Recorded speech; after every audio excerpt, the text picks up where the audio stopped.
ઉત્તરવાહિની નર્મદા પરિક્રમાની સફળતા માટે તંત્ર દ્વારા વિશેષ સુવિધાઓનું આયોજન કરવામાં આવ્યું છે। નર્મદા જિલ્લાના રામપુરા ઘાટથી શરૂ થયેલ પંચકોશી ઉત્તરવાહિની નર્મદા પરિક્રમામાં 29 માર્ચથી જે શરૂ થઈ છે અને 27મી એપ્રિલ સુધી ચાલશે। આ યાત્રાને સરળ અને સુગમ બનાવવા વહીવટી તંત્ર દ્વારા સુવિધાઓમાં 2 ગણો વધારો કરવામાં આવ્યો છે। શનિવાર રવિવારની વધતી ભીડને ધ્યાનમાં રાખીને boat jetty, life jacket, dome, બેઠક વ્યવસ્થા, લાઇટિંગ, સફાઈ, પાર્કિંગ, ચા, ORS નાસ્તાની વ્યવસ્થા સહિત વિવિધ સુવિધાઓ ઊભી કરાઈ છે।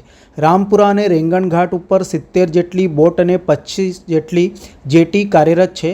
નાવડીઓમાં લાઈફ જેકેટ ફરજિયાત બનાવવામાં આવ્યા છે। જિલ્લા કલેક્ટર SK મોદીના માર્ગદર્શન હેઠળ વિવિધ વિભાગો, SP, નોડલ અધિકારીઓ, યાત્રાધામ વિકાસ બોર્ડ, સ્વૈચ્છિક સંસ્થાઓ, ધાર્મિક સંસ્થાઓ અને આશ્રમો દ્વારા સમન્વયપૂર્વક આયોજન કરવામાં આવ્યું છે। દરેક ઘાટ ઉપર એલર્ટ સ્ટાફ, ઘાટ નજીક ચા પાણી નાસ્તાની સેવા, અનામત ડીઝલ જથ્થો અને નિયમિત મોનિટરિંગ થકી શ્રદ્ધાળુઓને સંપૂર્ણ સહાય આપવામાં આવી રહી છે। 12 કિલોમીટરની લંબાઈ ધરાવતી આ પરિક્રમામાં રણછોડરાય મંદિરજીની યાત્રા શરૂ થાય છે અને કીડી મકોડી, માંગરોળ, તિલકવાડા, રેંગણ થઈને રામપુરા ખાતે યાત્રા પૂર્ણ થાય છે। પુરાણ મુજબ 3 વાર પંચકોશી પરિક્રમા કરવાથી આખી નર્મદા પરિક્રમાનું પુણ્ય મળે છે। આ વર્ષે હજારો શ્રદ્ધાળુઓ પરિક્રમામાં ભાગ લઈ નર્મદા માતાના દર્શનથી ધન્ય બન્યા છે। તંત્રએ પણ ભક્તજનોને સહયોગી બનવાની અપીલ કરી છે, જેથી યાત્રા શાંતિपूर्ण રીતે પૂર્ણ થાય। नर्मदे हर, मैं बम्बई से आया हूँ। मेरा नाम नाथा मुरारी चौहान। मैं कई साल से नर्मदा परिक्रमा करता हूँ। आज के दिन की ये मेरी तीसरी है। इस साल कुंभ में भी गया था। उस कुंभ मेला का जो था वैसा ही गुजरात सरकार ने इस साल बहुत अच्छा नाव की व्यवस्था बहुत अच्छी की है। तिलकवाड़ा के साइड एक बाजू ब्रिज बनाया है, तो इस साल व्यवस्था बहुत अच्छी है। सब परिक्रमा से बैठने को खुर्ची है, पानी की व्यवस्था है, मेडिकल व्यवस्था है, चाय पानी की व्यवस्था है, वॉशरूम्स है, नहाने के लिए अलग से शॉवर बना है, महिलाओं के लिए अलग चेंजिंग रूम बना है, पुरुषों के लिए अलग चेंजिंग रूम। ये सब पूरी उत्तर वाहिनी नर्मदा परिक्रमा में दोनों तट पे ऊपर बहुत अच्छी व्यवस्था गुजरात सरकार ने की ही। जगह जगह पे बैठने की व्यवस्था की, बेंच की व्यवस्था की है और अच्छी नाव की व्यवस्था सबसे बढ़िया की है।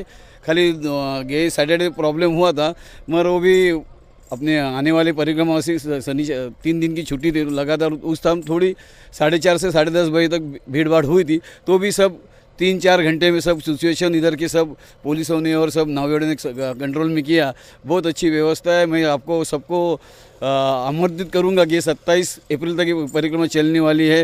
इसका ज़रूर आनंद लीजिए। मैं महाराष्ट्र जाता हूँ और सभी को परिक्रमावासी और नर्मदा प्रेमी को करता हूँ कि आप यहाँ पे आएंगे तो गंदगी मत फैलाइए। परिक्रमावासी गंदगी फैलाते हैं, तो कृपया आप गंदगी मत फैलाइए। अपना कचरा कूड़े में डालिए। यहाँ कचरे कूड़े रखे हैं। नर्मदा पानी में न स्नान करके आप शॉवर में यहाँ दिया है। प्रशासन को पूरे तरह से सहयोग कीजिए और अपना नर्मदा परिक्रमा जो गुजरात सरकार ने अच्छी व्यवस्था की उसका अवश्य लाभ लो। नर्मदे हर, जिंदगी भर।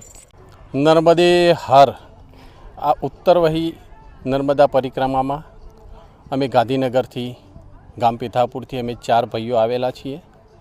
अहींया अमे आव्या सांजे 4:30 वागे ने परिक्रमा चालू करेली है। उत्तरवही परिक्रमा गुजरात सरकार तरफथी खूब सारी व्यवस्था, रोड, रस्ता अने रस्तामां लाइट, पाणी अने पाणीनी पण पीवानी पण सारी व्यवस्था है। आ परिक्रमामां आवीने अमने खूब धार्मिक रीते खूब आनंद अनुभवीए छीए। मारुं नाम डबगर अमित। હું અંધ વ્યક્તિ છું અને મારા મિસિસ મારા સપોર્ટમાં છે અને અમારા જોડે ભટ્ટ સાહેબ કરીને આવ્યા છે। હવે આ પરિક્રમા હું પહેલી વાર જ આવ્યો છું અને મને પણ આંખની તકલીફ છે, તે છતાં બી થોડોક સપોર્ટ કોઈ તકલીફ નહીં પડતી ચાલવામાં, હરવા ફરવામાં।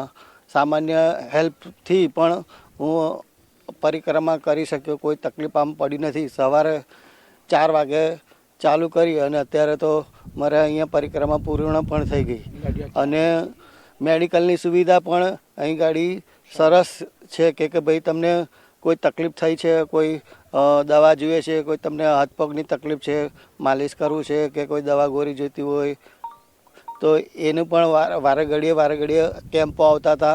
તેમજ રસ્તાની અંદર ઓવરબ્રિજ નવો પુલ બનાવ્યો છે, તે પુલ પણ બહુ સરસ છે કે દિવ્યાંગ વ્યક્તિ હોય તે પણ સરળતાથી પરિક્રમા પૂર્ણ કરી શકે એવી તે સુવિધા કરેલ છે કે સીધી રીતે ચાલી શકે કે એને તકલીફ ના પડે એ રીતની સુવિધા કરી છે. તેમજ આજુબાજુ સીસીટીવી કેમેરા દરેક અંતરે ગોઠવ્યા છે. તેમજ લાઇટિંગની વ્યવસ્થા ફૂલ કરવામાં આવી છે કે જેથી કે શ્રદ્ધાળુઓને કોઈ રાત્રે કે તકલીફ ના પડે. અને પાણીની સુવિધા, ચા પાણીની સુવિધા છે. પોલીસનું રક્ષણ પણ બહુ સરસ છે કે ભાઈ તમારા માર્ગદર્શન આપણા સ્વયંસેવકોની ટીમ પણ આપણે અહીં ગાડી જોડાયેલી છે અને એ પણ માર્ગદર્શન રસ્તામાં આપતા રહે છે કે ભાઈ તમારે આ રીતનું આમ કરો, આ રીતનું આવી રીતે આમ જાઓ, એ રીતની બધી સવલતો પૂરી કરે છે. અમારે આ વર્ષમાં આ છઠ્ઠી પરિક્રમાનો લાવો છે. આ વર્ષની જે વ્યવસ્થા છે, જે પ્રશાસન દ્વારા વ્યવસ્થા કરવામાં આવી છે તે ખૂબ જ સરસ છે. એમાં રોડ પણ થોડા મોટા કરવામાં આવ્યા છે ચાલવા માટે. જે પહેલાં પગદંડી હતી તે અત્યારે ઘણી સારી જગ્યાથી આપણે ચાલી શકીએ છીએ. બીજું કે આ વિસામા માટેની જે વ્યવસ્થા છે, ખુરશી અને વગેરેની વ્યવસ્થા છે એ પણ ખૂબ સારી છે. અને અમે આજે 2009-10થી પરિક્રમા કરીએ છીએ, એમાં આ વર્ષની જે સુવિધા છે તે સૌથી સરસ છે. અહીંયા મેણ નદીનો રામપુરામાં કીડી મકોડી સંગમ છે અને ત્યાં આગળ મેણ નદીનો સંગમ છે. એ બેની વચ્ચેનો જે ભાગ છે એ દક્ષિણમાંથી ઉત્તરમાં વહન કરે છે નર્મદાજી, અને એને ઉત્તર વાહિની પરિક્રમા એટલા માટે કહેવામાં આવે છે. આ પરિક્રમા 3 કરવાથી આખી પરિક્રમાનું પુણ્ય પ્રાપ્ત થાય છે. એટલા માટે આટલા બધા શ્રદ્ધાળુઓ આ પરિક્રમા કરે છે. અમે ઘણી બધી પરિક્રમાઓ સાથે કરીએ છીએ અને પરિક્રમામાં આ જે સમય છે અત્યારનો સાંજનો સમય એ પબ્લિક નથી હોતી, એટલે સારી રીતે અને જલ્દીથી પરિક્રમા આપણે કરી શકીએ છીએ. અને સવારમાં આવીએ છીએ, આ પરિક્રમાનું મહત્ત્વ ચૈત્ર મહિનામાં છે, એટલે થોડી ગરમીમાં પણ કરવી જોઈએ, તો જેનાથી શરીરના જે બધા કષ્ટ છે, થોડા કષ્ટ ભોગવીએ તો બીજા કષ્ટ પણ દૂર થાય. અને રાત્રે પરિક્રમા કરવાથી ઠંડક જરૂર મળે, પણ આ જે પ્રકૃતિનો આનંદ છે તે તો સવારમાં પણ પામી શકાય છે. એટલે જ્યારે સૂર્યનો તાપ હોય ત્યારે ઘરે પરિક્રમા કરવી જોઈએ. અમુક જગ્યાએ આઈસ્ક્રીમની સુવિધા હોય છે તો કપ ગમે ત્યાં નાખે છે અને પછી એ ગંદકી થાય છે. એના કરતાં તો સારી જગ્યાએ જો નાખીએ આપણે કચરા પેટીમાં, તો એનો ડસ્ટબિનનો ઉપયોગ કરીએ તો વધારે સારું.